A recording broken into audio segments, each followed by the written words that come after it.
definitely a must-win. When you look at it, Lamar's done basically everything you can do in the NFL. That's all he's done is win during the season. But come playoff time, that's where people have their question marks about him.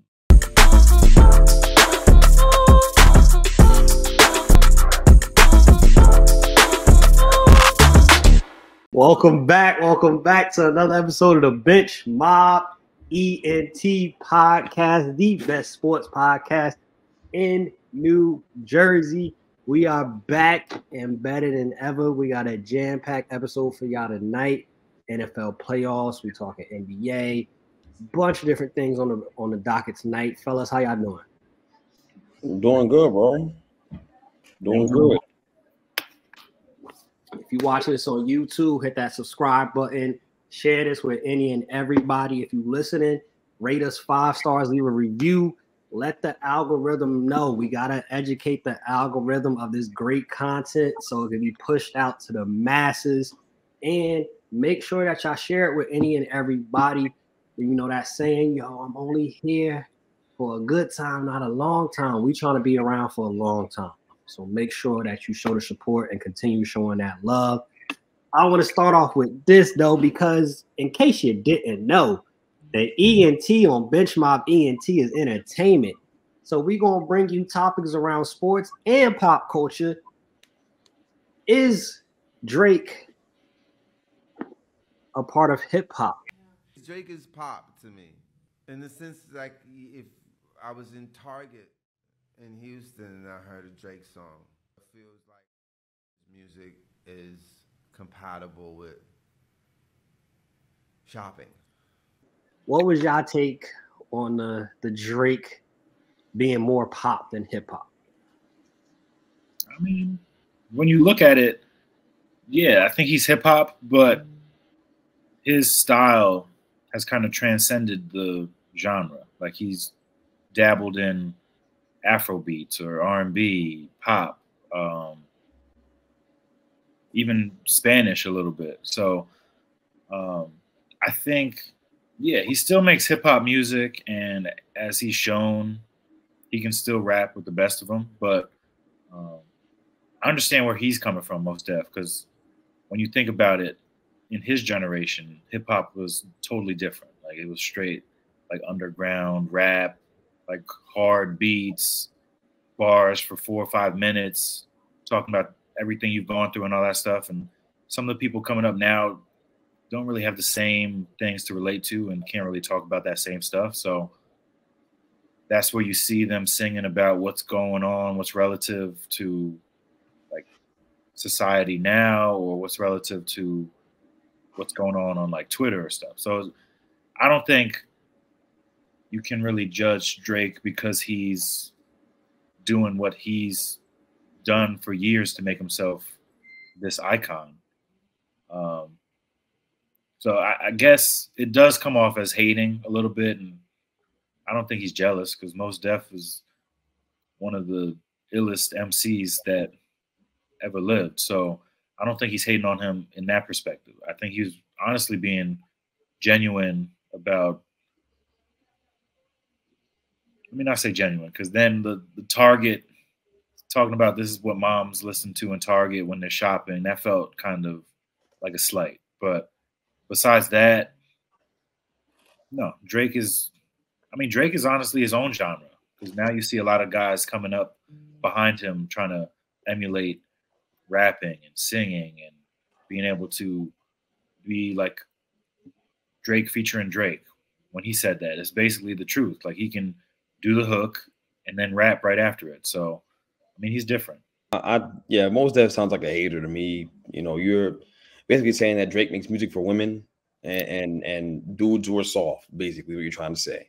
You know, when you talk the Target comparison, you're talking about a thing that women love to go to Target, you know, and you're not talking about men going to Target like that, you're talking about women. So, you know, he sounds like a hater. I mean, a lot of those guys from that generation sound like haters. It's something about these guys from the 80s and the 70s who love to hate on things that don't look exactly the same way they did when they were coming up.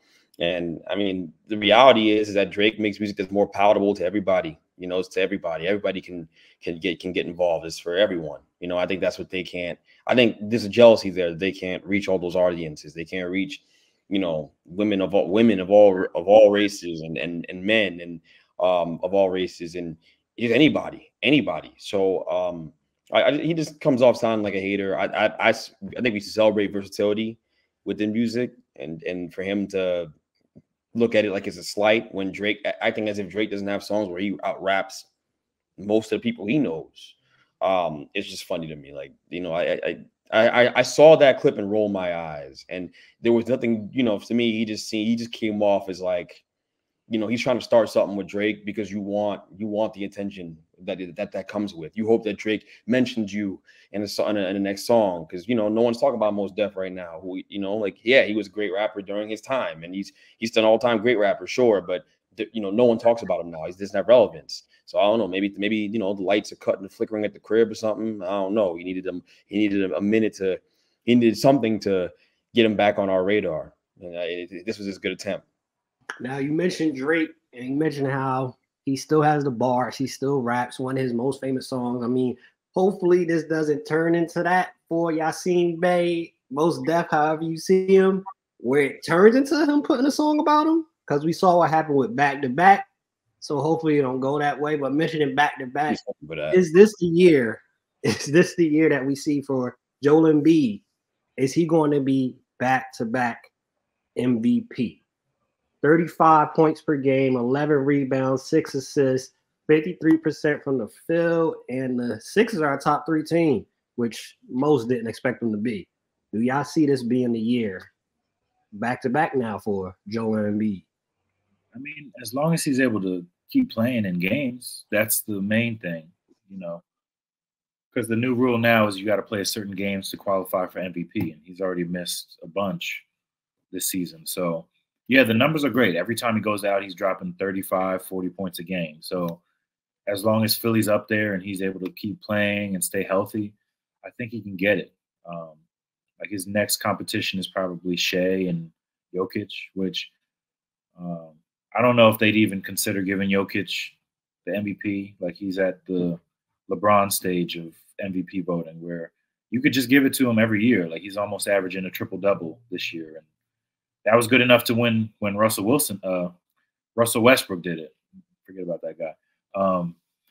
But I think this year, I would love to see Shea get it, but like you can't doubt what Embiid's doing. Like he's averaging 35, 11, and he's doing it with assists too, like 5, 6 assists a game. So I think if he keeps it up, he can go back to back. I would agree. I mean, I think he's most likely going to get it because of the fact that they lost James Harden and everyone kind of wrote that team off, and they were talking about trade rumors all year. And the narrative is there. Now he's playing well, and Tyrese has stepped up, and he's going to get a lot of credit for that, and he deserves some credit for it. So I think he will. He's likely to win it if he can play enough games. If he doesn't sit out, if I had to bet, knowing him, he's going to sit out just on the cusp, just be on the cusp of that game limit. I don't know if it's like 16 games or 15 games. He's going to sit out just around that number and just qualify is what I think. So, yeah, we'll see. I mean, hopefully, you know, him chasing his MVP doesn't cause them to lose him in the playoffs and he breaks down in the playoffs because, you know, with him, you never really know. He's got an injury history. So hopefully that's not the case. But I do think he could easily win MVP this year. I think it's between him and Shea. I think there's a 2-horse race. Him and Shea are the guys that are the front runners. I'd love to see Shea win it too. I prefer to see Shea win it primarily because he's not hunting fouls in every possession. Joel is not fun to watch because he hunts foul in every possession. It's just extremely frustrating. But that doesn't take away from how great of a player he is and what his impact has been on that team. So, yeah, I think he's very likely to win it. He's the favorite, and as long as he plays enough games, he'll win. Staying in the Eastern Conference, as y'all know, well, some of y'all that don't know that may not have, you know, seen it on social media, you didn't get the Woj bomb, you didn't get the Shams report, the tweet, anything like that.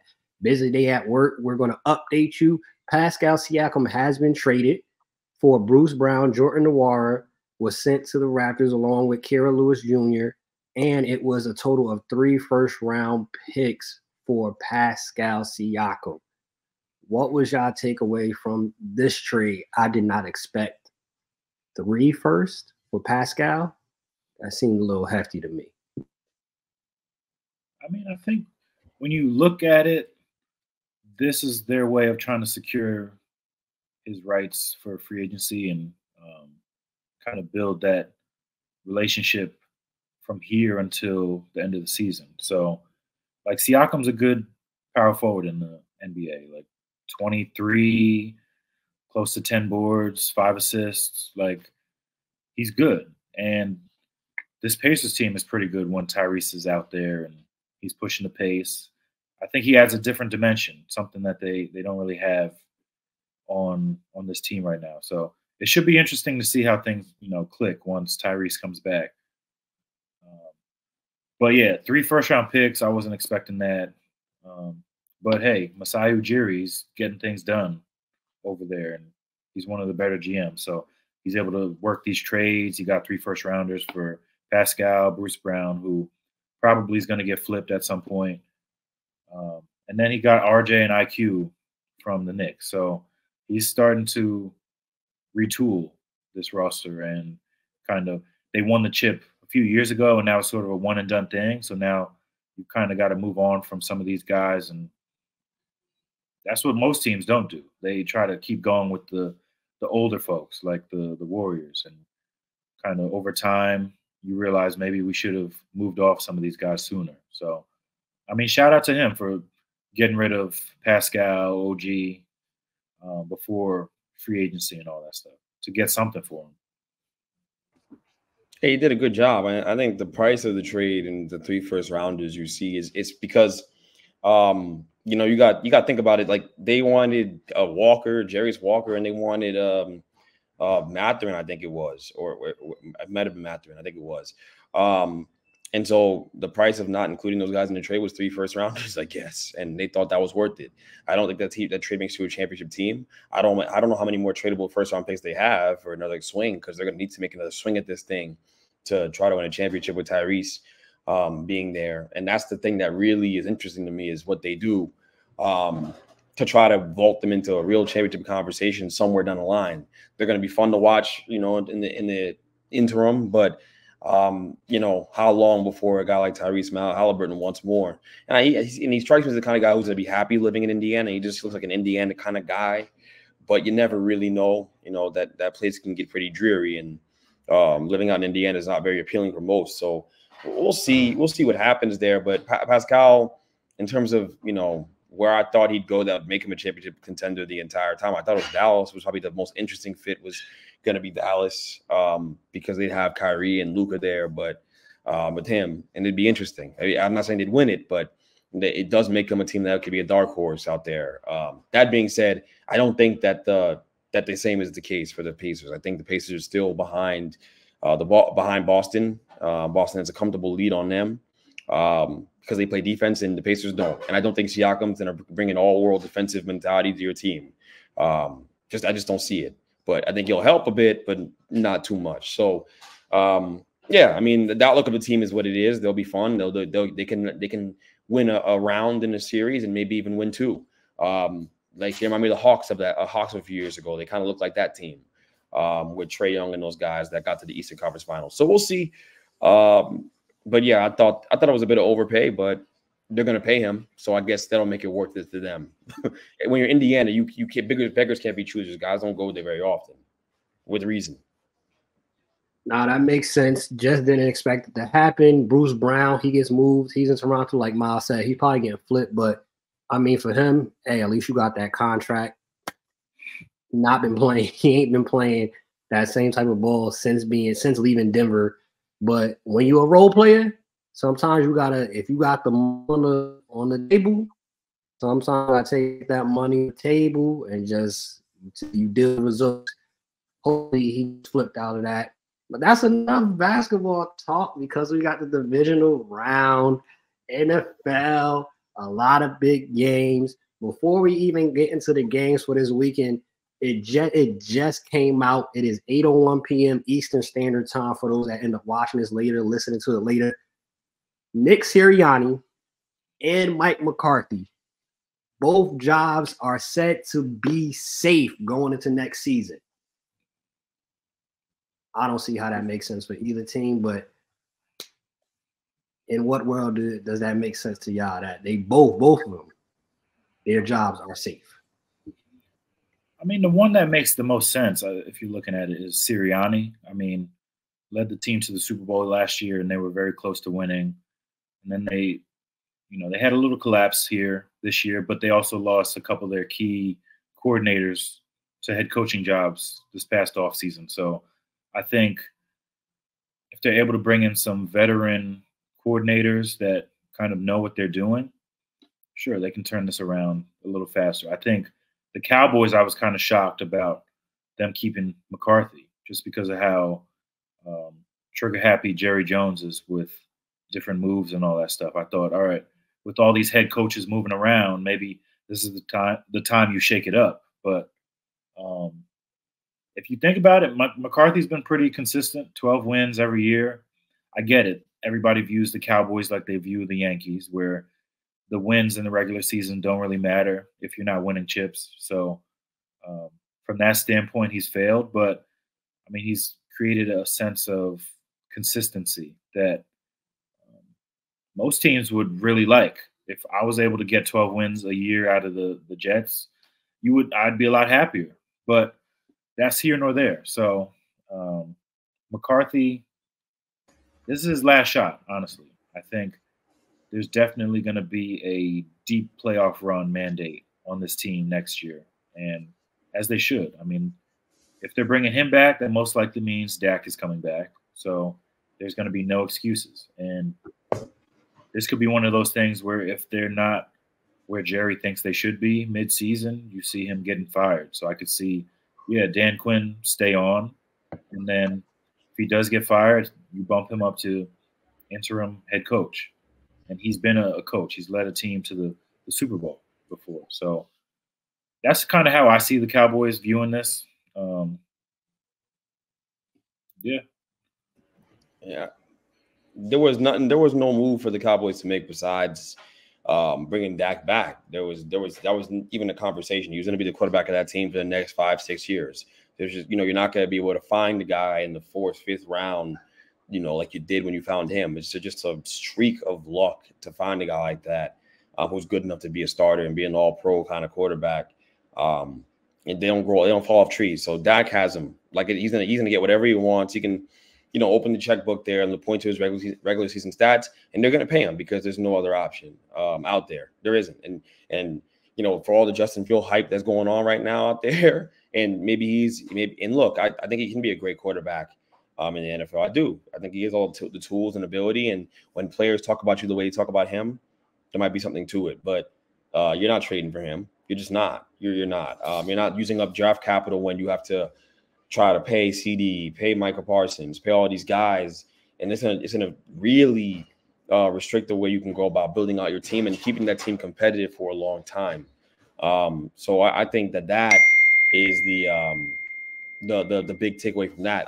I think as far as coaching goes, I think Jerry Jones is just hesitant. He knows what the narrative is out there and what the truth is out there about him, and that he overreacts and he's very, very quick to try to get his hands to put his hands in the pot and try to get overly involved with the team. And I think that's what he's, I think he understands that he's getting a little gun shy here, and that's why he wasn't so quick to let McCarthy go in this situation.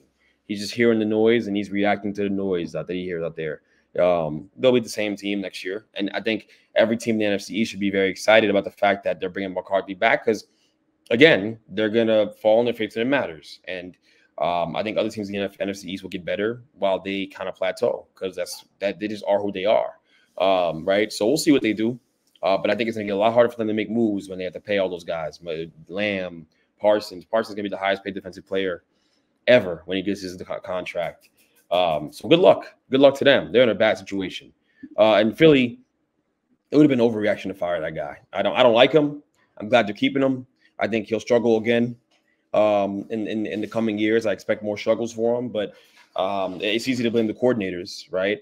But and I'm sure they had a coordinator problem. Don't get me wrong, but they had a culture problem. They had a team problem. They didn't compete against the Buccaneers. So that has to fall on him on some level. So I think that'll rear its ugly head again, as while he stays there and while he has this job. But good for him. good for him. I enjoyed him falling on his face. I know a lot of people did. And I don't root for people to fail, but when you're conducting yourself the way he conducts himself on the sidelines, there's really no space for it. So I don't got a lot of sympathy for him. But firing him was an overreaction. So I'm glad they didn't. Yeah, you mentioned it. Dak, he's definitely up for a contract. Was it in a year or two? But that brings up a good discussion though. Him, Tua. Do you want to pay these quarterbacks the type of money that they're going to get and then be handcuffed to actually build out the rest of the team? Because obviously, specifically in Dallas, they need more, especially on defense. They are so thin and light in the behind. Any and every team can run on them. It was absolutely embarrassing. And I know on this show, we like to speak things into existence. We like to move in faith. And obviously, Miles is moving in faith, choosing the Cowboys to go to the Super Bowl. That was obviously a faith move, so we're not going to knock him for that. That was a bad pick. That was a bad pick. We move on faith. But he did say, though, it was going to be Ravens-Cowboys. Ravens, first game of the weekend, play the Houston Texans. Is this a must-win for Lamar? Lamar has not had the most success in the playoffs.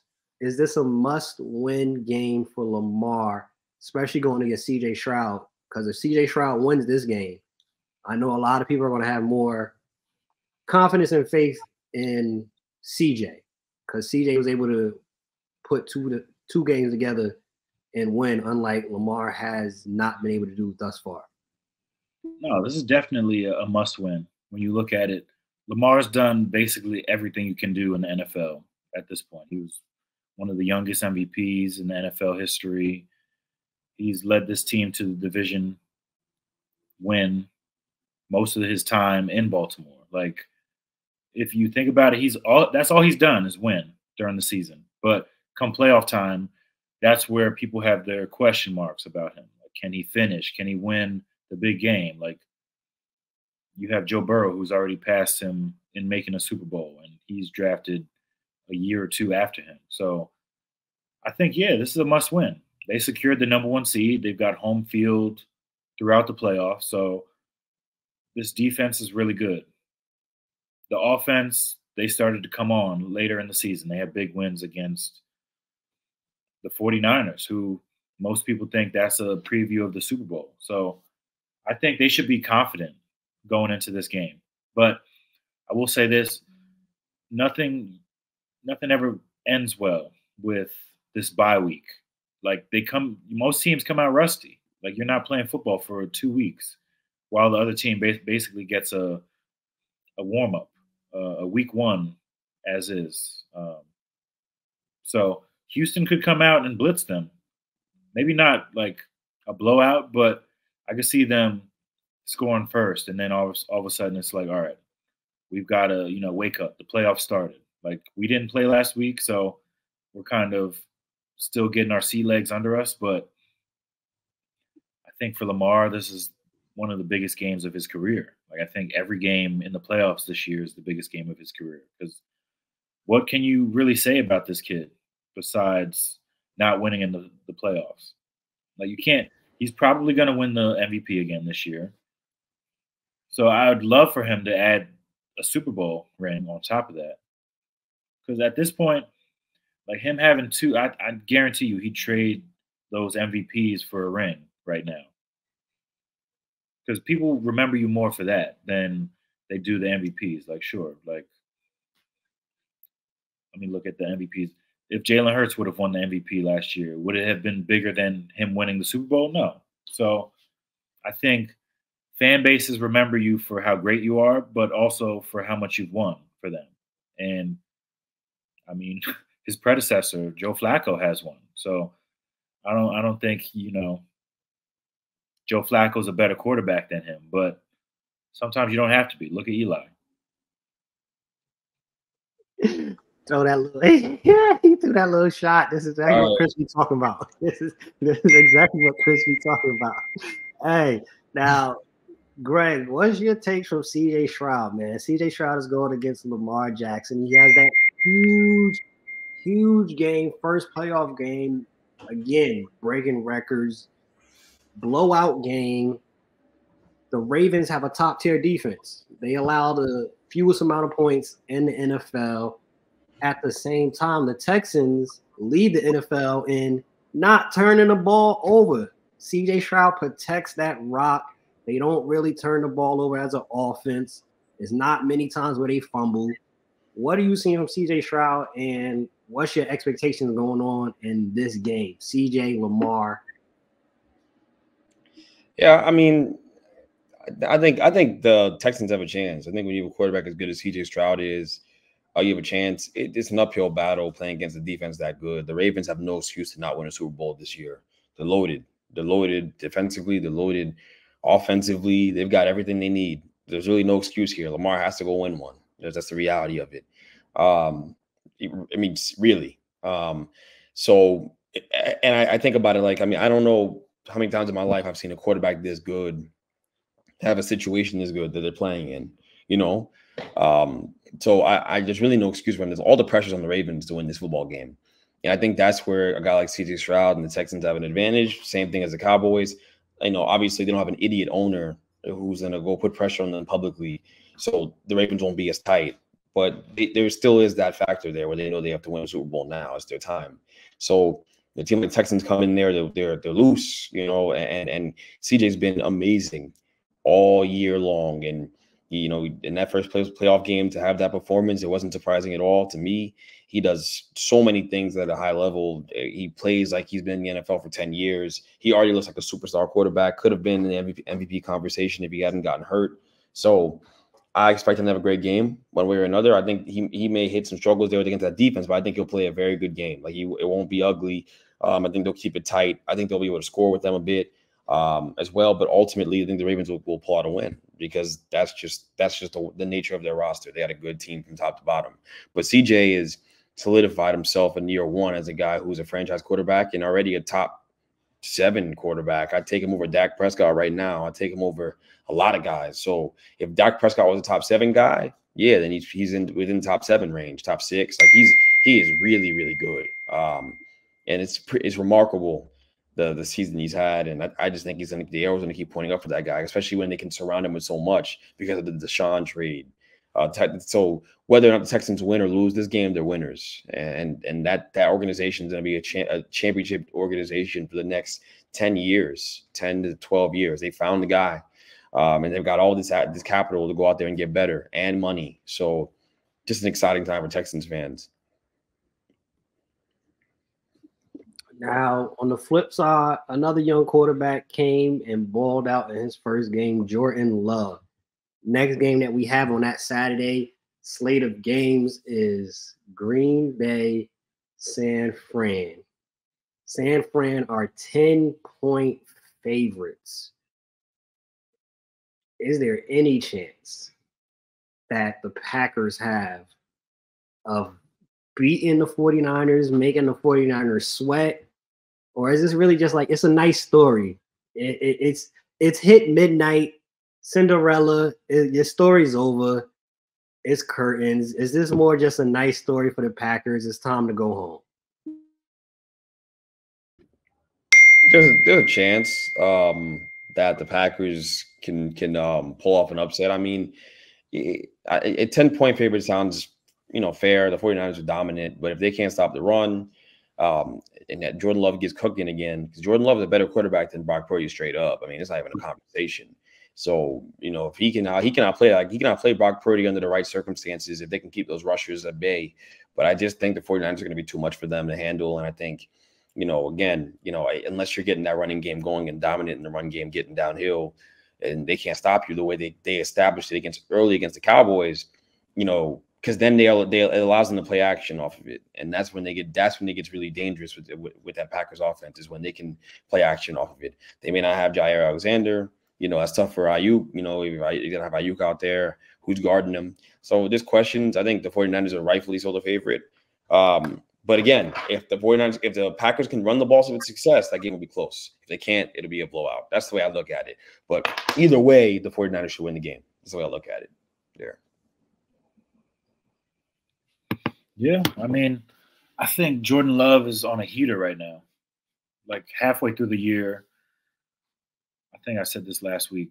You were kind of questioning him as a starter, and then he, I think week 11 and forward, he's been lights out. He's been the franchise quarterback they kind of expected him to be, sitting behind Aaron Rodgers. So I think, 50 points against the Cowboys, that's nothing to sleep on. So I think, the Packers do have a chance. They do have a chance to win this game. Same as every team in the playoffs right now.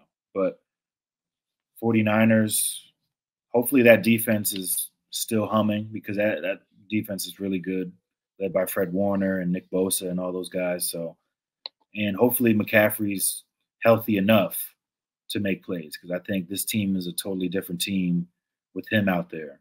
And it does help Brock Purdy having that safety net of the best running back in football to go with Debo and Brandon Ayuk. So I think this one could be a really fun game to watch. I'm hoping for a lot of points, hoping for a back and forth. I don't want to see any more blowouts, because this weekend was terrible for that.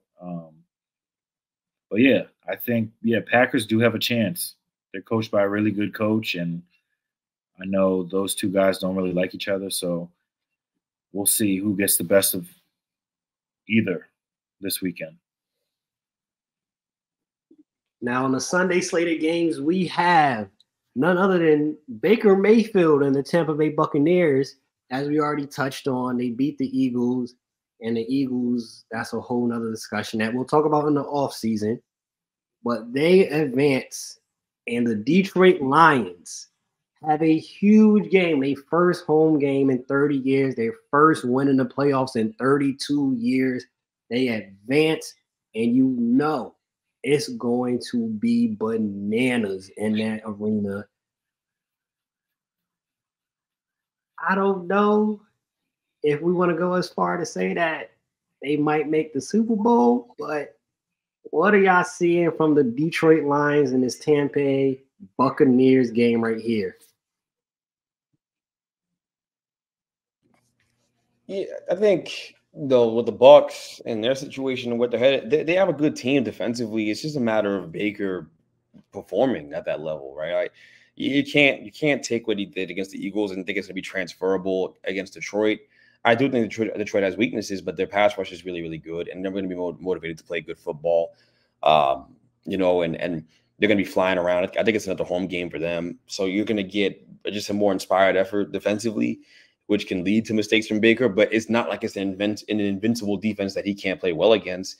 I'm just going to take the home team there because they've got a lot going for them. Momentum, first playoff win in like 36 years, whatever it was. I think it was 12 wins to be if I'm being serious. I think it was 12 years, the first playoff win. But they've got a lot going for them in that situation. And so Baker has to go out there and play well, which is a lot to ask in that environment from him, but I'm interested to see him here. People left him for dead. So how is he going to respond to being in that environment? Getting that opportunity later in his career. If he can win if we can win that game, he's going to be able to demand big bread. He is. Because there's not a lot of quarterbacks falling off trees these days that can go out there and do this, even if they aren't the guy. Like, to be able to have that kind of season, it's going to get you paid as a quarterback. It just will. Kirk Cousins made a lot of money off of doing less. To be quite honest, he hadn't even had the playoff success. He hadn't even had success in primetime games. So put that in perspective.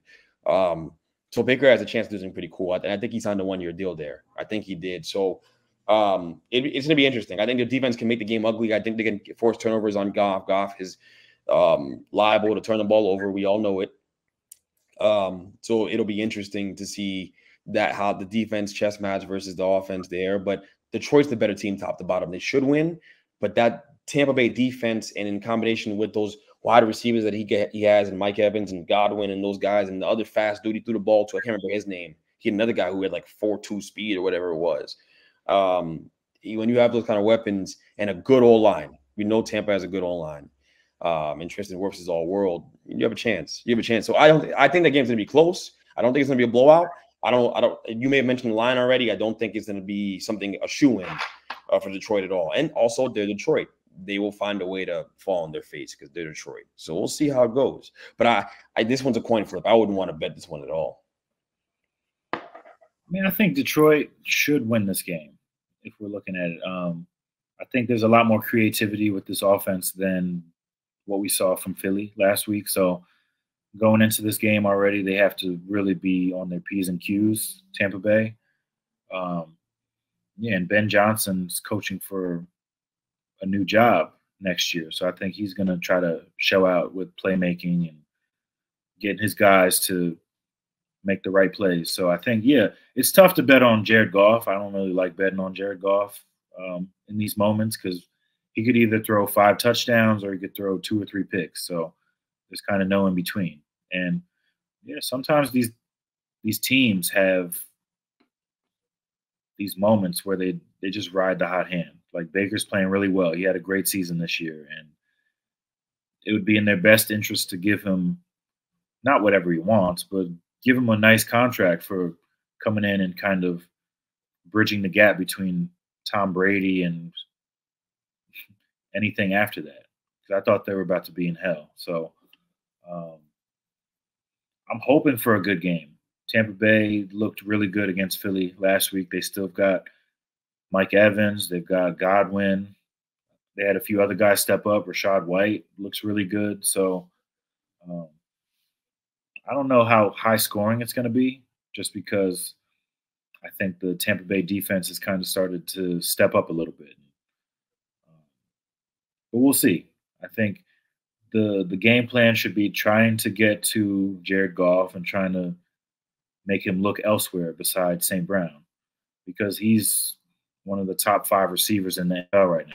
And if he's open, Goff's going to hit him, and he's going to make plays. So I think that's one of the keys to the game. And the last game that we have, probably one of the more interesting games that everybody is looking forward to, obviously, is Chiefs at Bills. Crazy stat. This is the first away game in Pat Mahomes' career for the playoffs. All the playoff success he's had, he's never had to be away. Now, this is a different Chiefs-Bills type of game. The Chiefs actually are reliant on their defense heavy. They have actually, for the stat that people do not know, the Kansas City Chiefs have not allowed 30 points in a game in 2 years, except one game, and that was the Super Bowl. They have not allowed 30 points but one time in the last 2 years. The Buffalo Bills, they actually have somewhat of a running game now. And it's not going to be expecting that Josh Allen has to throw 50 times. So it might not be the typical Chiefs, Bills, both quarterbacks are throwing 40 times for 300. It might not be that game. But who's to say? Is this the year? We talked about it leading up in the end of the regular season. The Bills was getting hot. Is this the year for the Bills to get over that hump and beat the Chiefs to go to that next round? And I think a byproduct of that, though, which I'm sure Greg will touch on too, if they do lose, is there some changes coming around for McDermott over there?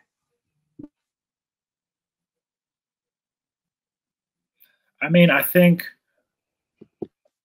I see similarities with this Chiefs squad and everything going on to what we saw later on in that Pats dynasty, where people kind of said they're over the hill or they don't have it, like this team's not that good, and then they somehow figure out ways to win and keep winning and make it to the Super Bowl and win a Super Bowl just like that. So I think the Chiefs are going to win this game. I think, the Bills have looked great, granted, against the Steelers and some of these other teams. But like we said, the Chiefs' defense is the backbone of this team right now. They got Chris Jones. The secondary is really good this year. And they've got Willie Gay and a couple other linebackers who go sideline to sideline. So I'm excited for this game. It's a rematch of the game that changed overtime forever.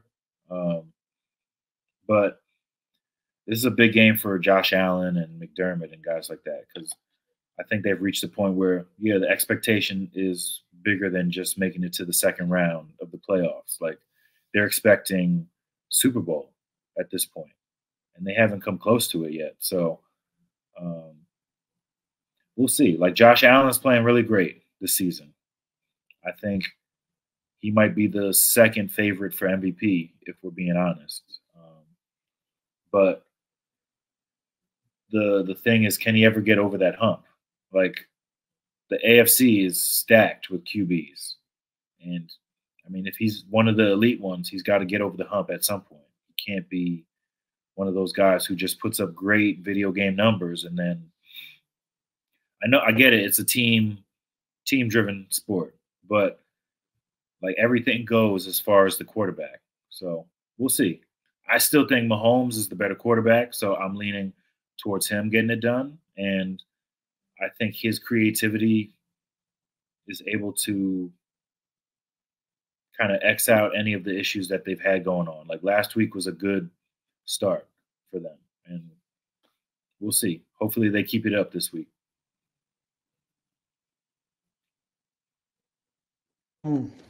Yeah, I mean, yo, I'm not gonna lie. I had some million different places. What was the topic? Oh, my bad, bro. What's the Chiefs topic? Bills game. Chiefs Bills.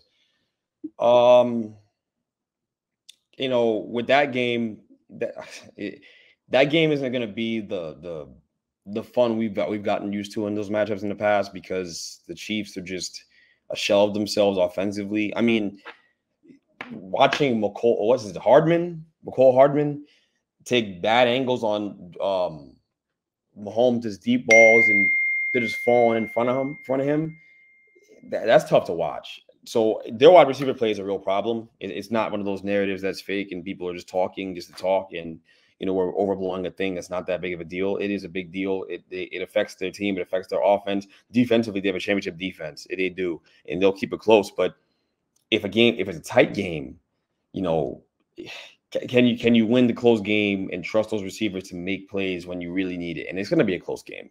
They're not blowing out the Bills. The Chiefs aren't constructed to blow anybody out right now. That's just not the way they're built offensively. So I'd give the edge to the Bills. And what I would say too is this is their best opportunity to beat Mahomes in the Mahomes era. This is it. This is McDermott's best opportunity to beat McDermott. And so if McDermott to beat Mahomes. So if McDermott doesn't beat Mahomes under these circumstances, with this team being what it is, with their weaknesses being what their weaknesses are, yeah, you're going to have to take a long, hard look at McDermott and see, what the other options are out there, and see if Harbaugh would be willing to wait till the playoffs conclude to take a job. I think he'll take one before then, and I think that McDermott will ultimately be safe whether he wins or loses. But I think the hot season get a little warmer for him because they failed one too many times under him. And again, you're not talking about that matchup from a couple years ago where you had Tyreek Hill and all them dudes over there, and Kelsey at the height of his power, but pre-Taylor Swift. You have him now. You have him. You have him post Taylor Swift, and he's dropping footballs, and he just doesn't look as engaged and doesn't look, the same. He just doesn't look the same. And I hate to blame her, but I do think that the attention that she's brought to him outside of football has had an effect on him. I do. There's no way around that. He's become a global superstar, and that can affect you. And I think we all be foolish to act as if it didn't affect him in any way. I'm not blaming her, but I do think that her orbit and what she's brought to him, I mean, it's changed everything. They literally cut to a side panel view of her doing some stiff swag surf with everybody else, with the mom and Mahomes, his wife. So this is out of control. It's out of control. And I think that there's going to be conversations in the offseason once this season ends for the Chiefs. I don't think they're winning a Super Bowl. I don't. I know there's talks about it because they're the Chiefs and we respect what they've done, but I don't think they're going to be able to overcome what they're dealing with this season from a football perspective and also from an off the field perspective. So I think the Bills have to win this football game. Will they is a different discussion. I think it's a coin flip. I have my concerns. Josh Allen is liable to turn the football over. He'd have to have a Herculean effort to win a football game. The Bills got to run the ball, but it's tough against that Chiefs defense. This is a game really where you can flip a coin again. I hate saying it. I'm going to pick the Chiefs actually because I don't trust the Bills to not have a timely turnover. Josh Allen has turnovers in his DNA. I think that ultimately the Chiefs will have more success running the football with Pacheco, who runs like he stole something all the time, than the Bills will have with Dalvin Cook against their defense. I trust that Chiefs defense to really just pitch a good game and pitch not a shutout, but just have a really good football game from top to bottom. And I think that's going to be the difference in the football game there. And also a Josh Allen turnover. I think it's just going to come. But if he plays a great game, I'll eat crow. He's capable of it, but we all know he turns the ball over a million times, and it's crazy. Yeah, with how the Chiefs are playing defense, yeah, I can see the Chiefs winning this game. I agree, though. They're not going to win the Super Bowl. I think, again, we talked about it. This is the year that the Ravens have to win it, because if they see the Ravens, I think the Ravens have enough firepower, especially with Mark Andrews coming back, that they'll be able to beat a Chiefs or the Bills in the next round, as long as they take care of business with C.J. Stroud. Now, if somehow C.J. Stroud gets a win in Baltimore, then maybe the Chiefs have a chance. Maybe the Bills have a chance to get a Super Bowl. But I ultimately think it's going to boil down to the Ravens. We're going to end off the show with this. You mentioned Harbaugh. Where do y'all think is the best fit for Harbaugh? Where do y'all think is the best fit for Belichick? Some of the two biggest names out there regarding coaching vacancies, coaching names is Bill Belichick, Harbaugh leaving Michigan. Mike Thomas said he's staying. I would have left if I was him, but biggest names right there. I'm just saying, they keep winning 8 or 9 games. They're not in a position to actually get better. Kudos to you, Mike Tomlin, that you keep winning, but you're not getting better. And obviously, the message isn't resonating anymore when you got George Pickens doing whatever George Pickens want to do. Right. But I digress. I don't want to go on a whole rant with that whole Steelers situation. Belichick, Harbaugh, best fits. It's got to be the Chargers, right, for Harbaugh. I mean, if we're looking at it, his track record with QBs is pretty good. Like, helped develop Andrew Luck, and he was a franchise guy. Helped make Colin Kaepernick a really good quarterback in the NFL. Even helped J.J. McCarthy turn into something over at Michigan. And he's probably going to be a first-round pick. So why not come over to the Chargers and see what you can do with Justin Herbert, who, if he develops the right way, he can be one of the top 5 QBs in the NFL. And, I mean, that's really putting it nicely, because he's got everything you'd want from a franchise quarterback. He's got a gun. He's mobile. I mean, and they've got weapons on this team too. So I think, if anything, this is one of those teams that's kind of ready to win.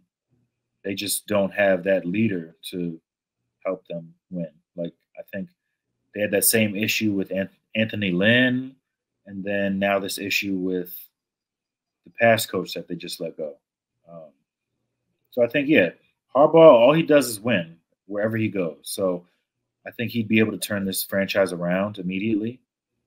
And that's kind of what the Chargers need, someone to right the ship a little bit, because I'm used to this team being really good, like with Phillip Rivers and LT and guys like that I grew up on. So I think it'd be nice to see them put up a fight in that division with the Chiefs, because I think with the right coach, they can possibly make some noise in the AFC. Who knows? And then for Bill Belichick, I mean, I read somewhere he wants to go somewhere where they've kind of underperformed and the talent is there. And that kind of fits a few teams like the Falcons or the Commanders, even though they've said no, they don't want him. But I guess the Falcons, that would be the best fit. I think if you can bring in a quarterback, like, you've got the weapons there already. You've got Bijan, you've got Kyle Pitts, you've got Drake London. Like, they've got a lot of weapons on that team. And I think coaching is what held this team back last year. Like, Arthur Smith was awful. I mean, fantasy managers all over the country, all over the world, know that he kind of ruined all those players. So I think you bring in Bill, and he's going to have to bring in an offensive mind for the OC. They've got a chance. I think Bill is still chasing that record for wins. So I don't think he's going to go to a team that's rebuilding. Like, he's not exactly getting any younger. So I'm sure he'd like to win as soon as possible. So I think the Falcons are pretty close. Like, if they had better coaching in some situations, they could have been in that home playoff game, and the Buccaneers would have been at home. But, yeah, blame Arthur Smith for all that BS that happened. Yeah, I mean, with Harbaugh, and you said one of the place, I think the best place for him is the Chargers. I've been very clear about that. But I think Washington's another location for him they can go to. I don't want that to happen. I don't want Washington to have a functional organization for the first time in my lifetime, but he would be a great, landing spot for him. They got the number 2 pick. They're going to get a quarterback. They know it's a lock. They're going to get one, and they've got all this money to spend, and they have 5 picks in the top 100. So they're in a really good spot, man. They're in a really, really good spot, that Washington football team, to build something that can last if they hit the quarterback. If they hit on the quarterback, of course. We've seen teams pick number 1, Panthers, obviously, and it doesn't look that good because they don't have the right coaching in place, or they don't have it. It's so picking quarterbacks is so hard. It is so fickle. You got to have the right people in place to make sure that guy succeeds. So it's not a guarantee that it works out, but that is a location you can go to. If I was a betting man, I'd say he's going to go pick to live in sunny LA over cold and dreary Washington, D.C. And so, I just don't see him choosing to go live in Chocolate City. I think he has an aversion to chocolate. If I had to bet, so I think he'll find his way. He'll find his way to LA, is my opinion, with Harbaugh. But it'll be interesting to see where he ends up long term. I think that's probably the play, is the Chargers, like Miles said. Belichick is more of a coin flip, man. I really don't know where he's going to go. The Cowboys were a team to fit the bill for what he was talking about, but working with Jerry Jones being the way he is, it was never going to work. And also, with his brothers, with his son, I guess, Stephen Jones' involvement in the organization, it wouldn't have worked. The Cowboys literally just shoot themselves in the foot in every way imaginable. They're stupid. And so, they'll be what they're going to be. That's good. I'm glad he's not going there. But with him, the Falcons, I guess, are an option. I don't find them to be as appealing as everybody else. They have the 8th pick in the draft. They have a chance to pick a quarterback at the 8th spot. They do. And who knows, J.J. McCarthy could be a really good quarterback in the NFL. Penix could be a really, really good quarterback in the NFL. We don't know. It's a crapshoot. But it isn't like we credit Bill for Tom Brady's ascension. We don't really do that. Maybe we should more. And so you think about his ability to develop young players. And young quarterbacks, to be specific. But it's tough. I mean, the Falcons are a location they can go to. I'm not sure what other coaching jobs are available off the top of my head. What other ones are available? It's Falcons, Chargers, Washington. We thought the Cowboys would be open. We thought the Eagles would be open. They're not. So, are those the only ones where they fired their coaches? I feel like it's like 8 openings. I felt like it was more than that. Yeah, there's more. I thought so. I'm bugging.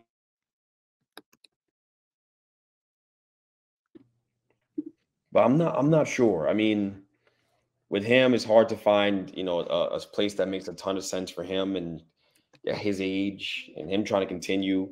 Not that he can't coach anymore, but you want to go to a place that's, close to ready to win. And I don't know how many of those locations are out there. I don't see the Falcons that way. I'll be honest. Now without the quarterback being right, and there's no guarantee you get one.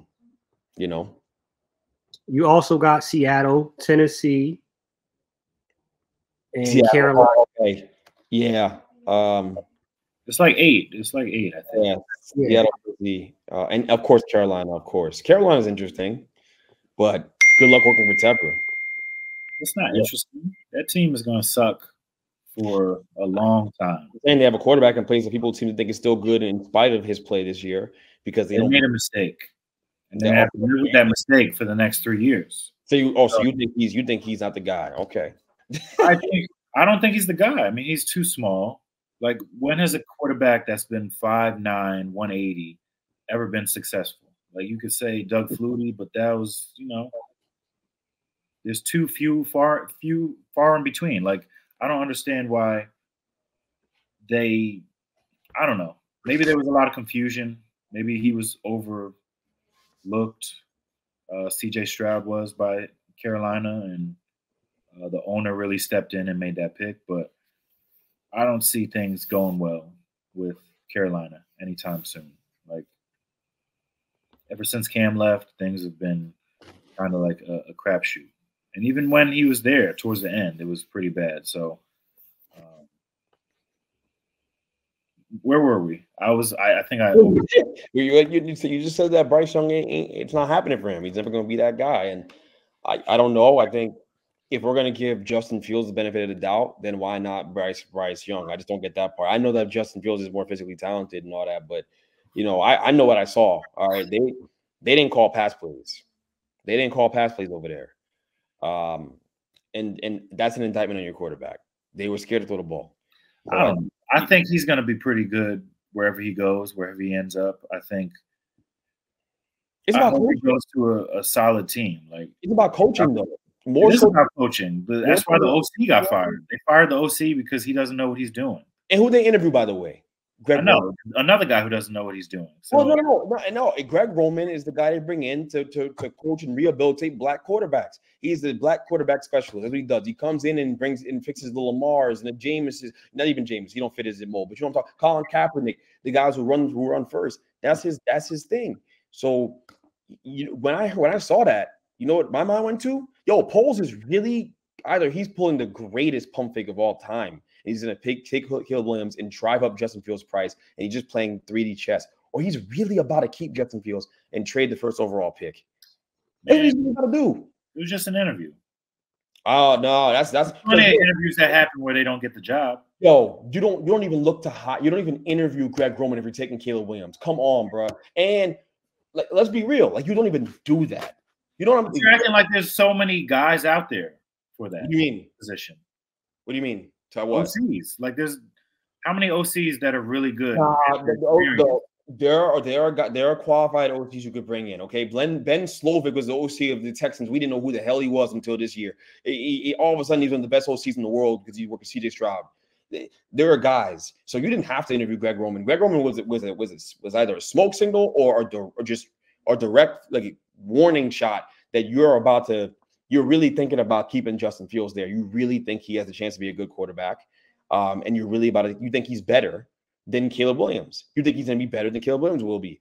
That is really, really, really interesting. There's a lot of drama here. I think it's the most drama-filled draft we're going to have in a very long time because of that storyline and that storyline alone. Because the draft don't start until they make a decision on number one, quite literally and figuratively. Like, it changes everything. If they trade that pick, oh my God! I mean, it's insane. It's insane.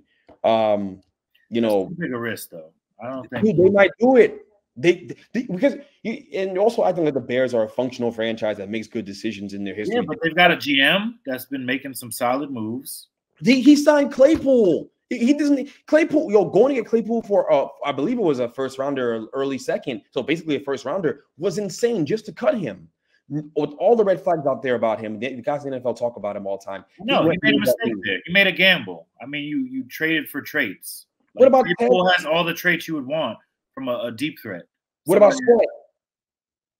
What about Sweat? Trading for Sweat. What do you mean? He had 12 and a half sacks. Too. That was a weird 12 and a half sacks this year. It's not that he's not good. It's just a weird move for a team that is in flux with their quarterback. I don't get that decision. It's just odd. Obviously, he looks good. The guy's going to be a good player. He signed him to a big contract right away. He ain't wasting no time, which makes sense. You traded a lot for him. But still, like, just a weird move. I'm just saying, like, the Bears are weird. When you're thinking up, they're thinking down. When you're thinking right, they're thinking left. So you just don't know what they're going to do. And to assume that they're going to take Caleb Williams and do the conventional thing, I just don't know, man. I don't know. I mean, they literally ruined Justin Fields. They ruined him. And Justin Fields has a heck of a lot more talent than a guy like Daniel Jones. And Daniel Jones got that excuse. You know what I'm saying? Like, he got that extension. So to your point, GMs make bad decisions. That the Jones extension in this is not the same. The Jones extension made sense at the time. There was no other option for them. They could have just let Tyrod play. Sure, they probably didn't think it was going to go that badly. So I don't kill them. And it was a 2-year deal. Shane was smart. He protected himself. He insulated himself. You know what I'm saying? Like, it's not like this year the Giants are going to be ready to make a jump at the Super Bowl. So that money doesn't really strap you that way. It doesn't kill you to be paying him. So it really was a smart investment because you're protected. You don't have a long term. And let's be real, where are we going to go? Who are we going to turn to? You know, Tyrod get hurt every other minute. Tyrod walking the stairs, he's out for the year. He gets hurt. So I just don't know what to make of that situation, man. I don't know. This podcast took a hard left turn. The more of the story. I would feel really insulated too if I was, $40 million a year. I'd be warm. The Giants are the ones that are insulated, not him. Yeah, he got paid. Sure, good. Get paid. The Giants put him through hell. He should get paid for his struggles and what he's gone through with the Giants. I have no problem with it. But it doesn't stop the Giants from getting their quarterback. And by the way, there's real smoke out there from people all over the place, guys, that the Giants are really going to look to get a quarterback and be aggressive to trade up. There's a lot of rumors about it. I've been seeing a lot of smoke about it. I think that where there's smoke, there's fire. And I think that the Bears are stupid enough to mortgage this thing and mess it up and trade an opportunity to get Caleb Williams and keep Justin Fields there. I'm just saying. And Justin Fields ain't even that half bad. He ain't even that bad. I'll give you that. But still, we'll see. My head hurts, yo. I know. I'm tired of talking about the Giants too. You ain't even talking about that. You brought him up. He had like I brought him up. Hey, man, you already know the vibes. Smash that subscribe button. Smash subscribe button. Like, 5-star rating, and leave a review. Share this with any and everybody. But y'all know the vibes. If you stay ready, you don't got to get ready. Bench Mob, we out. Peace.